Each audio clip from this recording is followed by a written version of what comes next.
your pickup. Next we had the 6 woman tag, which this mid. The Unholy Union and Blair Davenport. Yeah. Uh, Game. yeah, versus Naomi and Bianca Belair and Jade Cargill. And MVP of the match, I know I said at that point in time, we're just repeating all the stuff that we said like at the show. Clearly, that's what Hey. was happening. But yeah, Naomi was MVP for me of the match. Like I will say, that's probably one of the best like hot tags that Jade has got in a while. I love the fall away slam like into another individual. Like she threw Isla Dawn into Alba Fire Yeah. in a fall away slam, kip up, That was choke really dope. slam. Yeah, choke slam into Blair Davenport. It was just like, and I'm glad that the choke slam is part of her move set because like when I don't know if she has she done that before, Mhm. like on WWE. Okay, I didn't know if she was using the choke slam already, but she's just big enough, like at least as far as like women's division is concerned, for it to Yeah. be believable. Like as far as Yeah. physique wise, so I'm really glad that's part of her move It'd be set dope to too. see her hit that choke slam on someone like Nia. Yeah, that'd be a I task. don't think it would work, That'd but be yeah. Hey, she Nia don't or jump with Rhea, you. That she don't. somebody her equivalent, even Bianca. Like it'd be interesting to see somebody of like her of a bigger stature for her to hit that. Mhm. You know what I'm saying? Yeah, Like she needs like a she can hit it on need a Bianca. I think she can hit it on the women her size. But like I said, if you bringing it up to like Piper and Nia, yeah. I don't doubt you, Jade. But I'm just saying maybe If she's 5 more doing squats it, in that set. maybe she's Like, doing it off like the top rope. there you go. Yeah, that's how you get it off for sure. You know what Yeah, I'm saying? do a Like top rope like maybe prone. she They're like catches knocked out on Nia the before, corner. maybe Nia's set up for like, like a bonsai drop. Hmm. And then Jade kind of like, gets up and then, choke slams her off the second rope. So like she's Oh yeah. already in an elevated position that Hmm. you just gotta like finish her off at that point. No, I like that. I like that. Oh yeah, Naomi, she came in with her hot tag was great. Yep. Which Got the also I perfect will say angle like for her catching her to win the win of just like yeah, her we doing did. the That was springboard off the corner of the rope. no, that was awesome.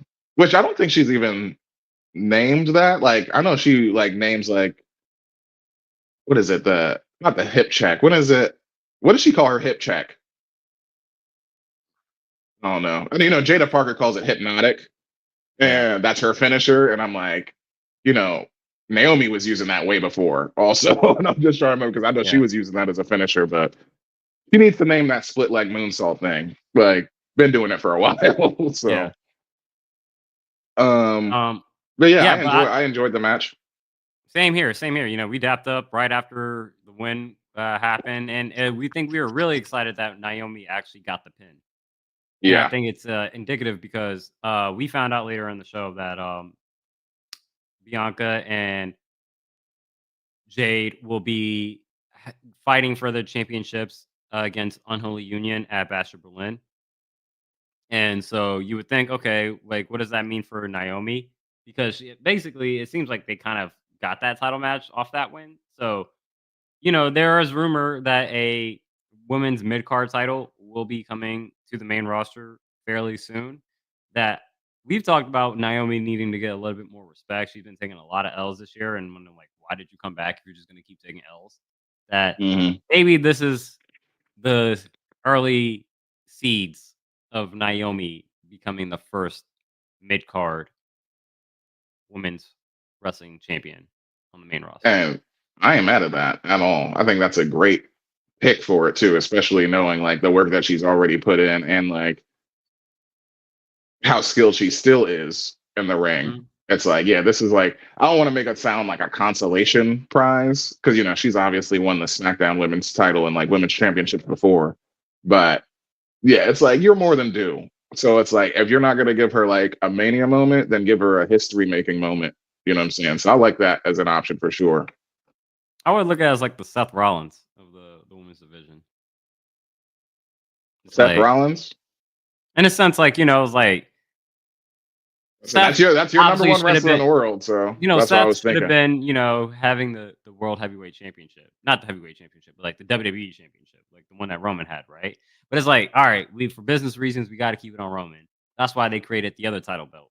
And then they gave it to Seth first because, like, yo, bro, like, you've done so much.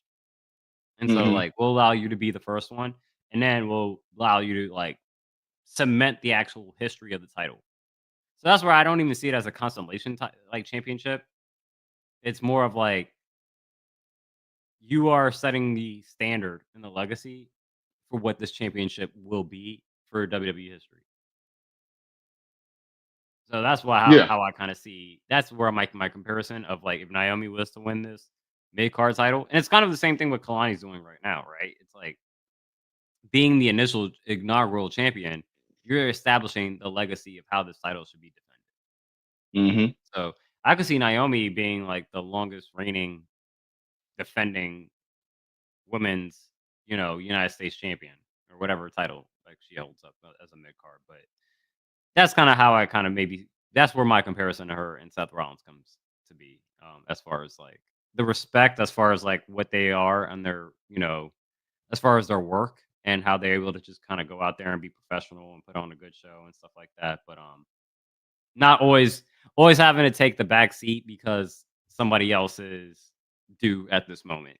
And you're just being a good company person. So that's kind of where my comparison is. Yeah, yeah.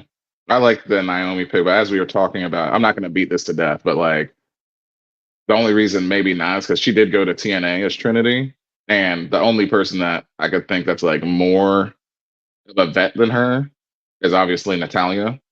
Yeah. So that would be a good one too. But yeah, that's Gotta all I move had to say. Natalia to like Raw. And so she'll Yeah. win the Intercontinental. Hmm.